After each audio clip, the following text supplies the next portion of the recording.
ধরুন কেউ আপনাকে প্রতিদিন ৮৬,৪০০ টাকা করে দিচ্ছে।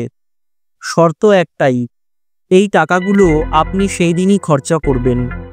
যা খরচ করবেন না তা হারিয়ে যাবে চিরতরে। ভাবছেন এটা কল্পনা? না, এটাই আসলে আপনার জীবন। কারণ প্রতিদিন আপনাকে ৮৬,৪০০ সেকেন্ড সময় দেওয়া হয়। কিন্তু প্রশ্ন হলো, আপনি সেই সময়টাকে কিভাবে খরচ করছেন? বেশিরভাগ মানুষ সময়কে গুরুত্ব দিচ্ছেন না। আবার এই সময়কে গুরুত্ব না দিলে আপনার কেরিয়ার এবং লাইফ দুটোই ধ্বংস হয়ে যাবে। তাই এখন আমি আপনাদের ছোট একটা স্টোরি বলছি। এই স্টোরিটিকে শুনলে আপনি আর সময়কে গুরুত্ব না দিয়ে থাকতে পারবেন না। রাকিব একটা সাধারণ ছেলে, ছোট্ট একটা গ্রামে থাকে। তার বাবা একজন রাজমিস্ত্রি। দিন রাত খেটে পরিবারের জন্য কিছু টাকা আয় করে। রাকিবের স্বপ্ন ছিল সে বড় হবে, বাবা মাকে আর কষ্ট করতে দেবে না। কিন্তু সে মনে মনে চিন্তা করত এক, আর সারাদিন সময় কাটাতো আর এক। মানে প্রতিদিন ঘুম থেকে উঠে মোবাইল, আড্ডা আর কাল করব এই কথাতেই দিন কাটাতো। একদিন দুপুরে রাকিব স্কুল থেকে বাসায় ফিরল। দেখল তার বাবার কাঁধে বাঁধা সিমেন্টের একটা বস্তা। হঠাৎ পা পিছলে পড়ে গেলেন তার বাবা। মুখে রক্ত, হাতে চোট। রাকিব ছুটতে গিয়ে বাবাকে ধরল। তখনই তার বাবা মুখ থেকে একটা কথাই বের করল, বাবা, আমি বুড়ো হয়ে যাচ্ছি, আর কতদিন পারবো জানি না। তুই যদি সময়টাকে একটু বুঝতিস তাহলে আমি নিশ্চিন্ত হতে পারতাম। সেই দিন রাকিব আর ঘুমোতে পারেনি। চোখের পাতায় তার একটুও ঘুম ছিল না। বুকের ভেতরটা যেন হাহাকার করছে।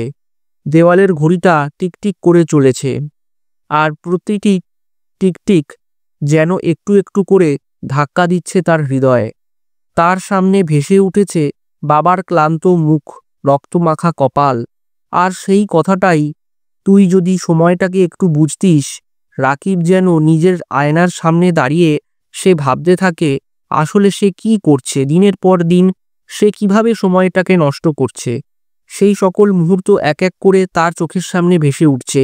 যখন বন্ধুদের সঙ্গে অকারণে ঘন্টার পর ঘন্টা আড্ডা দিয়েছে, যখন বই পড়ার থেকে পালিয়ে ফোনে স্ক্রল করছে, যখন মাকে বলছে আবার কাল পড়ব। এইসব কথা চিন্তা করে তার হৃদয় কষ্টে ভরে উঠেছে। সেই রাতেই সে সিদ্ধান্ত নেয়, এই জীবন, এই সময় আর নষ্ট করা যাবে না। রাত 2টোর দিকে সে উঠে গিয়ে নিচের ডেস্কে বসে, ফোনটা অফ করে রাখে এক পাশে, ধুলো মাখা বইগুলো ঝেড়ে তোলে। প্রথম পাতাটা খুলে হঠাৎ যেন একটা আলো তার ভিতর থেকে জ্বলে ওঠে।